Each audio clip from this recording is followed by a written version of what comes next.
Assalamualaikum warahmatullahi wabarakatuh.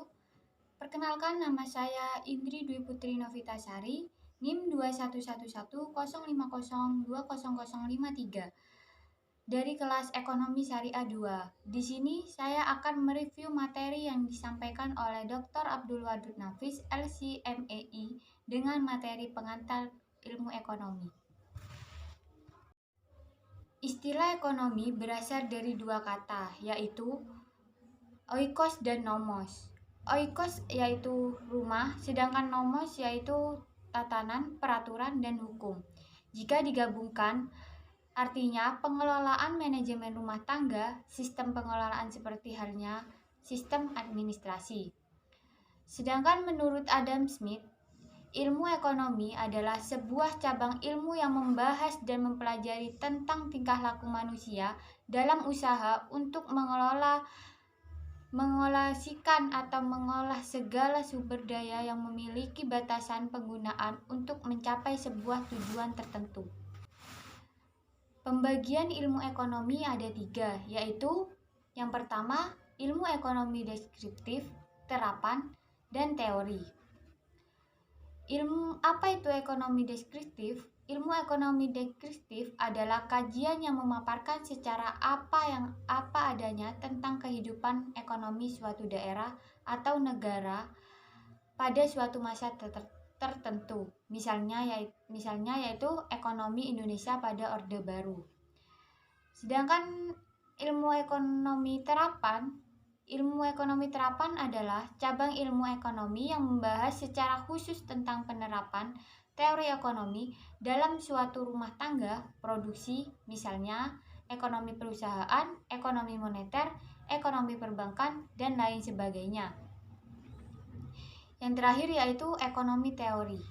Ilmu ekonomi teori adalah ilmu ekonomi yang membahas gejala-gejala yang timbul sebagai akibat perbuatan manusia dalam usahanya meningkatkan kesejahteraan masyarakat. Ilmu ekonomi teori dibagikan menjadi 2, yaitu ekonomi mikro dan ekonomi makro. Ilmu ekonomi mikro adalah ilmu ekonomi yang mempelajari perilaku konsumen dalam perusahaan secara penentuan harga-harga pasar dan kuantitas faktor input, barang dan jasa yang diperjualbelikan. Sedangkan ekonomi makro adalah studi tentang ekonomi secara keseluruhan.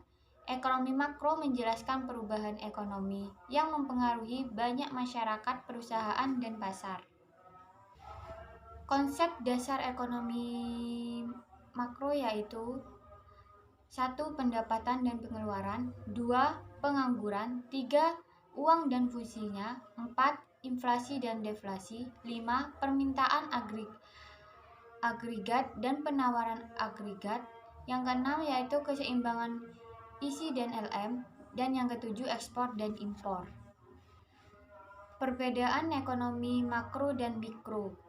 Menurut ketenaga kerjaan, ekonomi mikro kebutuhan tenaga kerja atau perusahaan, sedangkan ekonomi makro kebutuhan tenaga kerja secara keseluruhan. Menurut konsumsi, ekonomi mikro konsumsi individu, sedangkan ekonomi makro konsumsi negara. Menurut produksi, ekonomi mikro jumlah produksi suatu perusahaan, sedangkan ekonomi makro jumlah produksi nasional. Menurut harga, ekonomi mikro harga setiap barang atau jasa, sedangkan makro harga barang atau jasa secara keseluruhan. Mohon maaf. Wassalamualaikum warahmatullahi wabarakatuh.